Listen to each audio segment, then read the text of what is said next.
Uhari gani mpenzi msikilizaji na mfuatiliaji wa chaneli yako bora kabisa ya Jukubari TV. Kama ni mara yako kwanza, basi usisahau kusubscribe ili chaneli yetu iliyo kwanza kabisa kupata habari zetu na kuhusiana na kengele toka umefanya poa. Kina kipindi 1 ni J Sport, kipindi ambacho kinakusogezea habari zote za michezo zinazotokea ndani pamoja na nje ya nchi. Sasa bwana, siku ya leo tumeona kusogezea mechi 11 ambazo Romain Folz amezicheza akiwa na Dar es Salaam Africans tangia jiunge tarehe 23 Julai mwaka 2025, lakini kufukuzwa tarehe 18 mwezi wa 10 mwaka 2025. Sasa bwana, kwenye mechi hizo 11, mechi 5 ni mechi za kirafiki, lakini mechi moja ni mechi ya ngao ya jamii na mechi 2 ni mechi za NBC Premier League, lakini mechi 3 ni mechi za hatua ya awali za kufuzu katika kombe la CAF Champions League. Sasa bwana, kwa haraka twende tukaziangalie mechi zote hizo, tukianza na mechi za kirafiki.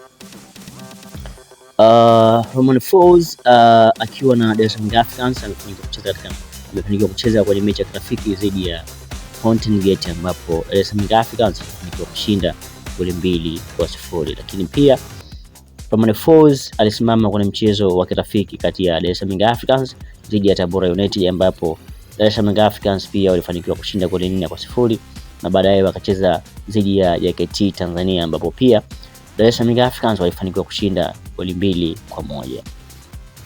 Lakini pia Romain Folz alifanikiwa kwenda nchini Kigali, ambapo Dar es Salaam Africans walialikwa na timu ya huko ambapo inajulikana kwa jina la Leon Sports kwenye siku yao maalum, ambapo pia Dar es Salaam Africans walifanikiwa kushinda goli 3-1.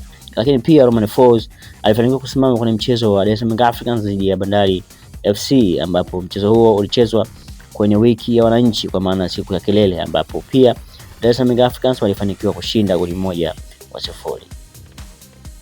Lakini pia mpenzi msikilizaji na mfuatiliaji wa chaneli yako bora kabisa Jukubari TV, Romain Folz alifanikiwa kusimama pia kwenye mchezo wa ngao ya jamii, ambapo iliwakutanisha timu ya Dar es Salaam Africans dhidi ya wadani wao Simba Sports Club, na kwenye mechi hiyo Dar es Salaam Africans ilifanikiwa kushinda goli 1-0.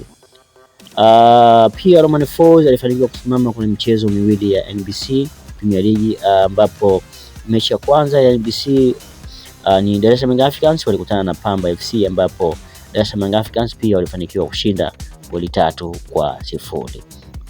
Na mchezo mwingine uliofuata wa NBC Premier League, ambapo Dar es Salaam Africans walikutana na Mbeya City, ambapo mchezo huo ulimalizika kwa 0-0, kwa maana hakuna aliyeshinda. Ukitana mchezo miwili ya NBC Premier League, lakini pia Romain Folz amefanikiwa kuiongoza Dar es Salaam Africans kwenye michezo mitatu ya CAF Champions League katika hatua za awali, ambapo Dar es Salaam Africans walifanikiwa kucheza na Wydad Sports wakiwa away, ambapo Dar es Salaam Africans walifanikiwa kushinda goli 3-0. Lakini pia Dar es Salaam Africans walikuwa nyumbani kwa Mkapa na walicheza tena na Wydad Sports. Dar es Salaam Africans walifanikiwa kushinda goli 2-0. Lakini baada ya hapo Dar es Salaam Africans wakaenda nchini Malawi kwenda kukutana na timu ya Silver Strikers, ambapo kwenye mechi hii Dar es Salaam Africans walipoteza goli 1-0. Sasa hizo ndio mechi 11 ambazo Romain Folz amefanikiwa kuzicheza akiwa na Dar es Salaam Africans. Sasa wewe mpenzi msikilizaji na mfuatiliaji wa chaneli yako bora kabisa Jukubari TV, una lipi kuhusiana na Romain Folz kwenye hizo mechi ambazo amezicheza, na maanisha ya mechi 11, ambapo kiukweli ukiangalia amezicheza kimafanikio makubwa kabisa na kustahili kukipata hichi ambacho amekipata, yani kufukuzwa, kwa maana katika hizo mechi 11 amepoteza mchezo mmoja, lakini amesuluhu mchezo mmoja. Kama una lolote katika hili, basi weka comment yako chini ya video hii ili tuende sawa, lakini kama ni mara yako ya kwanza, basi usisahau kusubscribe ili channel yetu iliyo kwanza kabisa kupata habari zetu na kukala makengele tukao tumefanya poa kinoma noma. Hii ni Jukubari TV, till next time, bye bye.